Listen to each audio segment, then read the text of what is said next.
The Newsround on Off the Ball. With Gillette. Put your best face forward with our new and improved razors.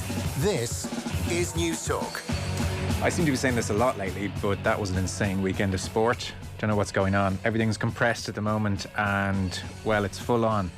Limerick put in one of the more awesome displays we're ever likely to see in the game of hurling. Eddie Brennan is with us 7:30. We'll also hear from Tommy Welch later on in the show.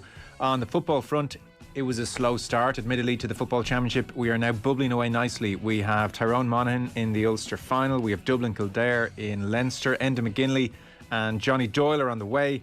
Down in South Africa, meanwhile, the shadow boxing is over. Thank God, says everyone.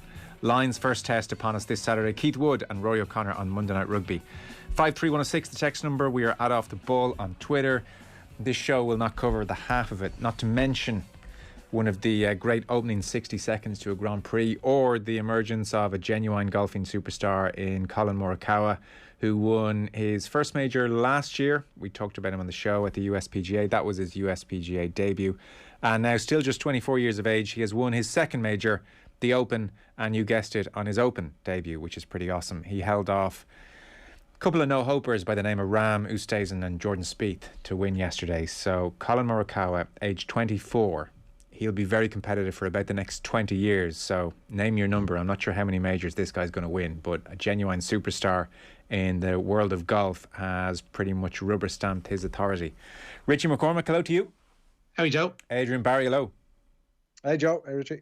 So another feast of sport, Adrian. What caught you? What grabbed you? Where are you this Monday evening? Yeah, where do you begin? I think Limerick, Dublin and Seamus Power, I think, were the three things that jumped out at me. I didn't even mention Seamus Power.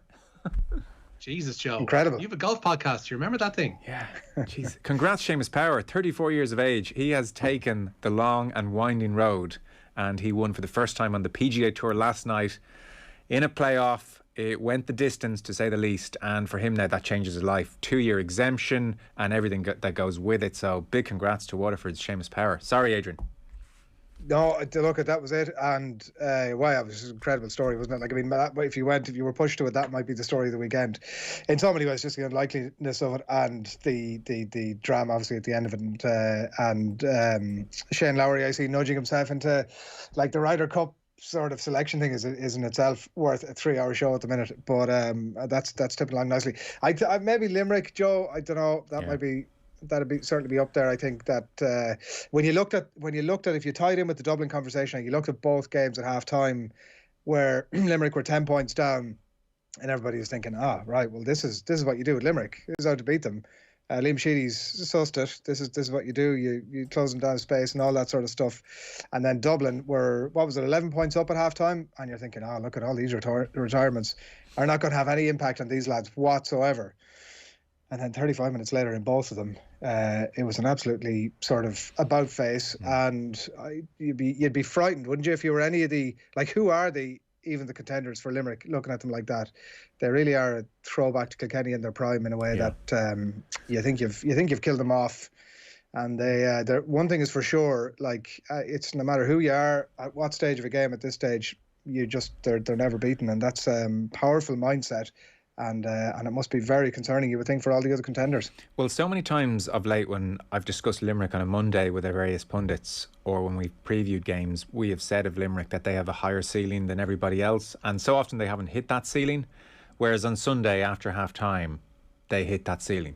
And John Kiley, who's not always effusive in his praise of his own team, as most GAA managers tend to be, he said the third quarter is the best the team has played in his 5 years. And even Liam Sheedy came out and said they annihilated us. He just said they're true champions, they completely annihilated us. And further to your point about, like, thinking, you're going well against them, or maybe you have them beaten, I even thought the way Liam Sheedy was clapping his players off the pitch at the end of the first half, there was like a manic quality to it, but like it was a worried quality as well. It was, I can't quite believe how well this is going, but I know something bad's about to happen. And even then he seemed to be hanging on by his fingernails, and they were like 10 points up.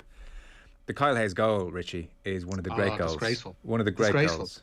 Like it just encapsulated everything that was great about that Limerick performance in the second half, because, like you mentioned, the Liam Sheedy praising his players at half time. You can probably read too much into these things, but like a lot of he was getting a lot of praise for his passion and all that kind of stuff at half time yesterday. But in a way, given the fact that they had a 10-point lead, there were a couple of sus results behind Limerick in the league so far this year that you would have been forgiven for thinking that Sheedy was almost congratulating his players for their first half performance, and that, yeah, he wanted to see more of the same in the second half. But you don't necessarily do that at half time. You don't necessarily do it on the sideline in full view of everybody. You do it kind of in a way from prying eyes, and you actually privately say that there is more that you want to see from your side in the second half, as well as Tip did actually play, and that shouldn't be forgotten in that first half. But Limerick's second half, encapsulated by that Kyle Hayes goal, was just insane.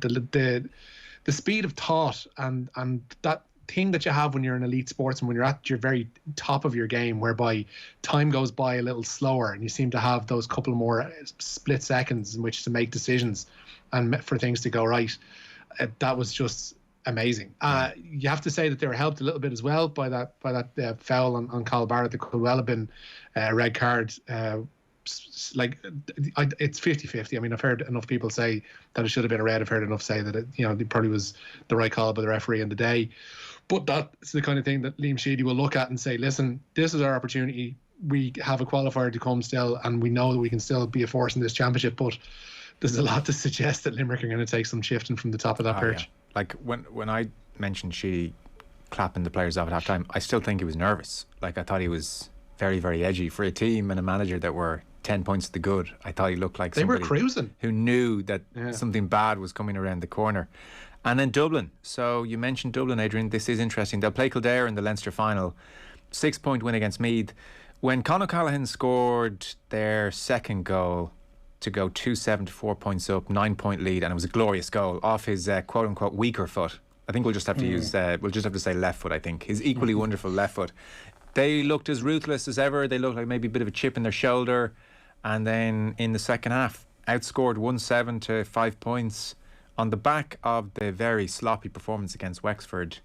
I think this is starting now to give us all a certain degree of hope, outside of Dublin fans, obviously, that we may be in for something a bit different this year. Or are we reading way too much into this? Is this a team who knew the game was done, and it was done, and just took their foot off the pedal? Bit unlike them, admittedly, but let's not get paranoid here. No, I would subscribe to the former. I think it's totally unlike them. I don't think that they would have done that deliberately, like that they would they had such control over the game that they had Meath on like a yo-yo that they could just control sort of whether they were coming and going. They obviously killed the game off at the end in classic Dublin fashion, but they would never have wanted to be within a score coming down the stretch. They look at it. You would think on the evidence that's there now, and I'm conscious of the danger of saying crazy stuff like this, but you'd have to say that it certainly looks like in the evidence that they're coming back to the pack. Like, have they reached the pack yet? Probably not. I mean, when you look at the calibre of player that's come out, the number of All-Irelands that's come out over the last 12 or 18 months, O'Sullivan, Cluxton, Mannion, McCauley, Paddy Andrews, McCaffrey not there, Connolly gone. It's so much quality and it's so much leadership, and you'd have to say they come back to the pack. I think, Kildare, Joe. What are you thinking? I think we win by 5. Conservative. Kildare. Yeah. Kildare are going to win by 5. I think Kildare beat Dublin by 5. Don't make me repeat myself. Right. I mean, just having said everything I said, I was listening to the Westmeath Kildare game on the radio yesterday, and I needed reminding, but Westmeath is definitely the team that I get most passionate and regularly sort of irate about. I thought it was eating your cheese board watching Leinster that really got you going. So it's Westmeath. No, I do enjoy that. I definitely do enjoy it. There's no getting away from it. But I was like a briar in the car yesterday listening to that game, and 10 wides in the second half. Westmeath, I don't mind saying it, they are a better team than Kildare. Any of those, I know if fans and buts and all that sort of stuff, but they play that game again next weekend. Westmeath beat Kildare at the Gap, and that's the reason. I'm not saying that to be disparaging towards Kildare, although I do appreciate that that's the way it comes off. But that's for that reason that I don't think Dublin will have a huge issue. I'd like to see nearly Meath have another rattle at them this weekend. Look, the point about Limerick, Joe, right, that all the other teams are looking at them going, bloody hell, it doesn't matter what happens here. These guys have us beaten no matter how far down the stretch we are and how far ahead we are. I think that the other teams, Mayo, Kerry, Tyrone, Monaghan are looking at that Dublin performance and getting a lot of encouragement out of it. No, I agree. There's no doubt the squad isn't as strong. What they have off the bench isn't as strong. It's a point Enda McGinley's going to make later on when he makes the argument Kerry will win the All-Ireland this year. Johnny Doyle with us as well on the football. That's at 9 o'clock. No football show for the time being. We're in the off-season, but we're still here until 10 o'clock this evening. Loads of good stuff coming your way. Rich, we should start the news round. It's brought to you by Gillette. Put your best face forward with their new and improved razors. I suspect you were at the Aviva, were you, for the Bows game last week? That's why you're off? Yeah, okay. Yeah, I was off on Thursday. Yeah, it was fantastic. Like, just to be back at a game in a venue of that stature, in front of the team that you love and all that kind of stuff was, it was special. It was really special. And they get to do it again. They get to repeat it all again next week, because Bohemians are returning to the Aviva next week for the second leg of their Conference League qualifier with Dudlange. 6,000 were on hand last week as Bows beats Jarnan 3-0 to advance in the competition. Keith Longside travel to Luxembourg this week, and capacity details for the home leg will be confirmed tomorrow, although it's been reported that the capacity could increase from 6,000 to 12,000 for that second leg. Should Bows beat Dudlange, they'll play Pauk of Greece in the third qualifying round. Dundalk know the Vitesse Arnhem await should they get past Levadia Tallinn over the next week or two, while Shamrock Rovers receive a bye in the second qualifying round, and they'll play the winners of Teuta of Albania or Interclub Descaldes of Andorra in the third qualifying round. Very good. As Adrian alluded to, Shane Lowry, very good week for him. He's not relying on a pick. Yeah, he's tied for 12th place at the Open, has moved him into automatic qualifying places for the European Ryder Cup team. The Offaly man moved above France's even Victor Perez into the fifth and final automatic spot allocated via the world points list. Padraig Harrington's 12-man European team for Whistling Straits will include the top 4 from the European points list and the top 5 from the world points list. Harrington also has 3 captain's picks, and Larry is widely expected to be one if he does not qualify automatically. Larry saw possession of the Claret Jug go to Colin Morikawa yesterday. The American carded a final round 66 to finish 2 shots clear of Jordan Spieth. Morikawa was asked what the secret was to his coolness under pressure over the weekend at Royal St George's. The secret? Well, I never do this, but I had a burger for 4 straight days, so my body's probably feeling it. I know my body's feeling it. But I think I just enjoy these moments, and I talk about it so much that we love what we do, and you have to embrace it. You have to be excited about these opportunities, and that's how I looked at it today, especially coming down the stretch. I'm excited, and to have the Claret Jug right here in my possession for a year, I believe, I'm excited to have it. The Golf Weekly Review Pod is up. It was recorded last night, fresh after Morikawa's win, so that is waiting for you. Get over to Patreon or have a look on the otbsports.com website and look for Golf Weekly and you'll find it. This kid's awesome. This kid is scary. 24 years of age. Won the USPGA on his debut at that tournament, and here on his Open debut has won the Open. And as I said at the top, left Spieth, Rahm, Oosthuizen and a bunch of others in his wake.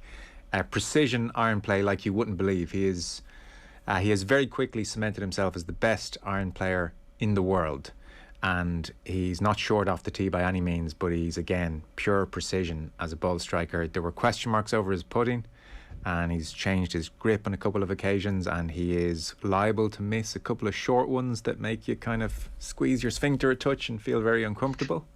But there wasn't a hint of that yesterday in particular, and some outrageous up and downs as well. Brilliant short game. He's 24 now. He'll be competitive, for the next 20 years. He's on 2 majors. I know, Adrian, one of the questions doing the rounds in golfing circles last night was, with Rory on 4 majors and Morikawa on 2, who ends up at the end of their careers with the most majors? And the hot money at the moment is very much in Morikawa. He is serious. One of the was it Paul McGinley was making the point afterwards? I can't quite remember actually who it was, but they were saying that, like, when the fame comes on and the success comes on and the money comes on, it seemed to me that they were directly referencing McIlroy, like what sort of an impact that has on him, because at the minute, for all the reasons you said, and you know way more about it, that you would think that there's nothing to stop him. When the tournament was going on yesterday, and that the champion golfer of the year, it just struck me yesterday what a pompous title it is. And he managed to butcher it in his post win acceptance speech. What did he call it? I'm delighted to be named the championship golfer of the year, whatever it was. I thought it was a fitting, the Royal and sideswipe. Ancient Blazers spitting up their soup as they watched up the road, I'm sure, yeah. So his speech, I wasn't sure about his speech. It was either very, very good or a little bit odd. I would go with the latter, John. I think it may have been. It was like some fridge magnet wisdom about gratitude. But then again, it was heartfelt. I can't make up my mind. It's probably been... We're cynical old men here. That's what we are. But yeah, I guess it's easy for the 24-year-old with 2 majors to tell us all to be thankful. So he's in an awesome spot. Going to be really interesting to watch where he goes now. And then we mentioned Seamus Power. So first ever PGA Tour win. Yeah, the Waterford golfer beat JT Poston on the 6th playoff hole to win the Barbasol Championship in Kentucky after both players finished up on 21 under par. The 34-year-old picked up a cheque for $630,000 and a 2-year exemption on the PGA Tour. The win moves Power up to 113th in the world rankings and up to 69th place in the FedEx Cup standings. It also secures him a spot at the PGA Championship, the Tournament of Champions and the Players' Championship. And Power says it changes lots of things for him. Yeah, I mean, absolutely. I mean, I'll probably have to take a few days to kind of, figure out some goals. I mean, probably 2 months ago, I mean, just to get into the playoffs, it would have been absolutely over the moon. I mean, I've had a good run of golf, and, but the win is obviously the 2-year exemption. I think someone said, the Players and PGA Championship and that kind of stuff. So, yeah, I mean, everything's going to change, at least for the immediate future. So, again, I haven't really let any of that sink in yet. It's just kind of still hitting me that, I'm holding this trophy. So they're all kind of good things I'll have to deal with here soon. So the big thing for someone in Power's position now is the 2-year exemption. It means he can't be kicked off the tour. Obviously, players can get a bad run of form and they'll be fighting for their card, as it said, and then playing good golf becomes very difficult and very stressful. So now he doesn't have to worry about points. He can completely pick and choose his schedule, as opposed to feeling, I got to play this week and the next week and I got to get points and I got to keep going, and suddenly you can get into just a really tough cycle. So his life has just become so much easier, and he has so many more choices, and he won't have to play with the burden of save your card, Seamus, get enough money in the bank to save your card for next year. So good luck to him. It's brilliant. We'll talk to him on the show, I'm sure, at some stage over the next while. Hurling, Rich? Yeah, both of this week's round 2 All-Ireland Senior Hurling qualifiers will be played on Saturday coming. Galway will face Waterford at Semple Stadium. That has a 2 p.m. throw-in, while the LIT Gaelic Grounds host the meeting of Clare and Cork from 4:30 the same afternoon. Limerick who well claimed their 3rd Munster Senior Hurling title in a row yesterday, courtesy of a remarkable second-half performance. Trailing by 10 points at the break, John Kiley's side ran out 229 to 321 victors at Porky Queeve. And tip boss Liam Sheedy feels some unforced errors cost his side dearly. Yeah, it's just that, when you're going so well, and we were so well on top in that first half, it was hard to make a change. But looking back in it now, maybe we could have, the guys that put in such a humongous effort to get us to that station, maybe we could have made a few changes a bit quicker. So that's certainly I look back on and see. But overall, I think we have, we can still have a big say in this championship. We still have a really, really strong panel. We'll go back training Tuesday night, and we get a 2-week, I suppose, chance now to prepare for the All-Ireland series, and that's a new series. If we play like we did in that first half, I think we'll have a chance against any opposition. If we play like we did in the second half, we'll be out of the championship. So it's that simple. There we are, that's Liam Sheedy. We're 20 minutes in, Adrian. We haven't even mentioned Davy Fitz in fighting form on Saturday. What did you make of all that? I listened to the interview came through on our email. We had obviously reporters down there, and it came through, and I made a point to listen to it because I could see the quotes coming through on Twitter, so I wanted to listen to it and try and get the context, and was it this something, maybe this sort of happened, he'd analysed the game and talked it out, and a pointed question came up and he had no option but to respond to it. But it was really none of those things. He brought it up himself. It was the vast majority of the interview he gave after the game.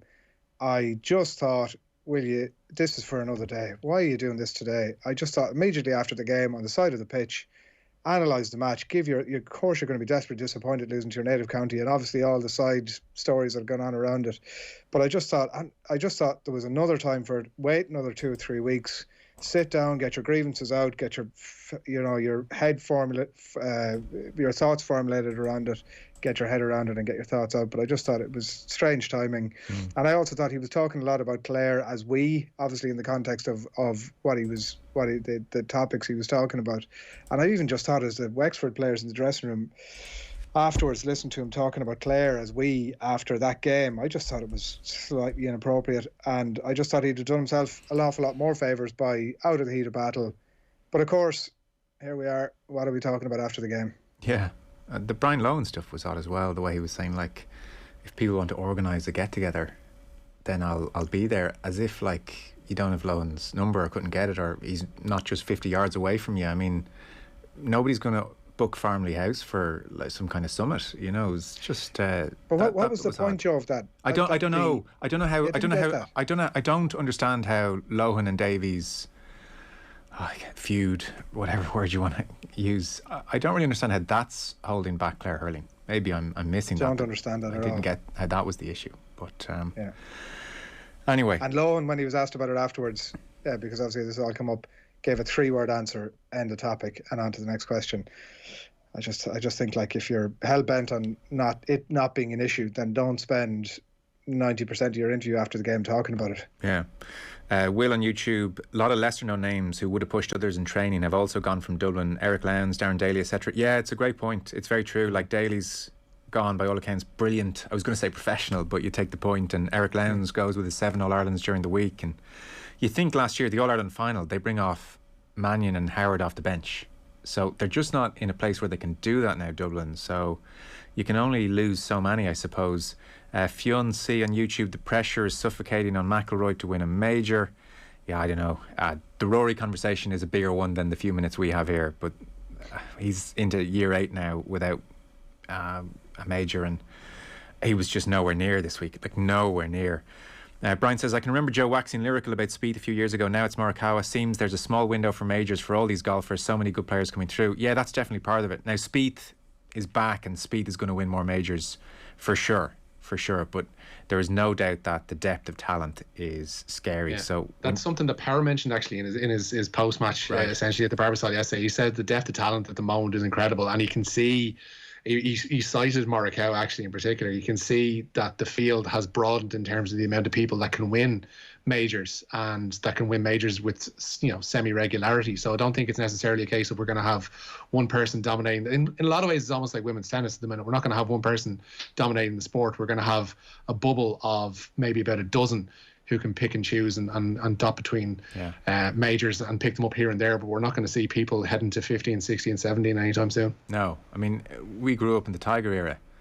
Yeah. We can't look to that for guidance. That was so freakish. It's hard to even, I think, fully compute. So we're not going to have that again. But yeah, Morikawa's nuts. And Spieth, I mean, how Spieth does it, I'm not really sure. He is Seabiscuit. Somebody texted that in a while back. That's the best way of putting it. I don't quite know how he does it, but he does it, even though he's not as long and he's prone to some crazy misses. He somehow finds a way. Like, he didn't hit a green for the first 6 holes yesterday. And I said, if you're hoping for a Spieth miracle here, ain't going to happen, we can safely say. And then he promptly eagles the 7th, and away he goes 6 under through the next 8 holes. So Spieth is still box office and amazing and will win more majors. Benji Gallagher, Meath were brilliant in the second half. 19-year-old Costello, Hickey, Hogan, 20-year-old Morris, all fantastic. Yes, I mean, look, it's good. Leinster football needs it, don't they? Leinster football desperately needs Meath to come good, Kildare to come good. I'd say Westmeath, Adrian, but you know yourself. Petty. Sorry, Joe, that just entirely, my internet just went. It's all right. You just missed a needless jab at Meath, or Westmeath, excuse me. Westmeath. I caught the bit we were talking about Jordan Morris and the good Meath players, and then it just went wobbly. I was just saying how Leinster need the likes of Kildare and Meath to come good, and I was about to add Westmeath to the list, but then you got to be realistic too, you know? Whatever. It is a good point about Meath. They are a really good. They are a good common team. Some of those names are incredible players, but like, it wouldn't have happened yesterday with the old Dublin, would be my point. With Hamilton so far behind in the Drivers' Championship and realistically needing Verstappen to not place in at least one remaining race, should Verstappen not have been wary of a move like that on Hamilton's home turf, or am I being too cynical, says Joe in Dundalk? Somebody watched Senna recently. Yeah, I mean, it's, by the way, if you haven't seen the clip on Twitter, those 67 seconds are just incredible, and the commentary team are so good, so good as well. I mean, just bring the whole thing alive. I think it was Brundle who lets you know early on. There, he's like, this isn't over. Hamilton's got the slipstream, and it's just phenomenal. So by all accounts, Verstappen is just relentlessly aggressive, so he's not going to back away from a gunfight no matter what. Yeah, that's the thing. He's not going to back down, and he will, through sheer dint of his own stubbornness, kind of almost find himself in trouble. But there is enough, sway to say that Hamilton was out of order in what he did. yesterday, but has dragged himself back into contention, as the texter mentions, in the Drivers' Championship. He's only 8 points behind now after all that went down yesterday, because he did need Verstappen to not place, and lo and behold, that's what happened. Yeah, a lot of people onto us saying, can you cover some Formula 1 a bit more? So we're going to do that tomorrow with Rebecca Clancy from The Times. So that is on the way tomorrow. There's just too much sport this weekend to cover. Rich, do you want to give us a last story? Yeah, the Ulster football final has been moved to Croke Park. The meeting of Monaghan and Tyrone will take place on July 31st. With the 4 p.m. throw-in, the move by Ulster GAA is to maximise attendance for the final. In the same press release, Ulster GAA have also agreed to Monaghan's request to push back their under-20 football final with Down.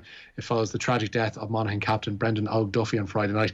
The game will now take place at the Athletic Grounds, also on Friday, July 30th. Very good. Yeah, condolences to all concerned. Absolutely horrific situation. I can't imagine what the family are going through. So, thoughts and prayers sent. Adrian, Barry, thank you. Thanks, Joe. Richie McCormack, appreciate it. Cheers. Nice one. We're going to be talking to Eddie Brennan about the hurling in just a moment. But first, opportunity to enter our competition. It's the competition giving you life-changing cash. The 30k giveaway on News Talk. So I'm sure you all heard about the €20,000 prize on offer on News Talk last week. This time we are upping the stakes. €30,000. Yes, 30,000 could be yours this Friday. All you have to do to be in with a chance of winning is answer this question. Where is the All-Ireland final usually held? Is it A, Croke Park, or B, Semple Stadium? Text the word play followed by A or B to 57599. Entries cost €2.50. You must be 18 or over to enter, and you're playing across the Go Loud network. You'll find full terms and conditions on newstalk.com. Get your entry into that number 57599 by 3 o'clock Friday, and we could be calling you to give you 30k this Friday. We've got Monday Night Rugby after 8 o'clock with Keith Wood and Rory O'Connor. Eddie Brennan on the hurling is next. The News Round on Off the Ball with Gillette. Put your best face forward with our new and improved razors.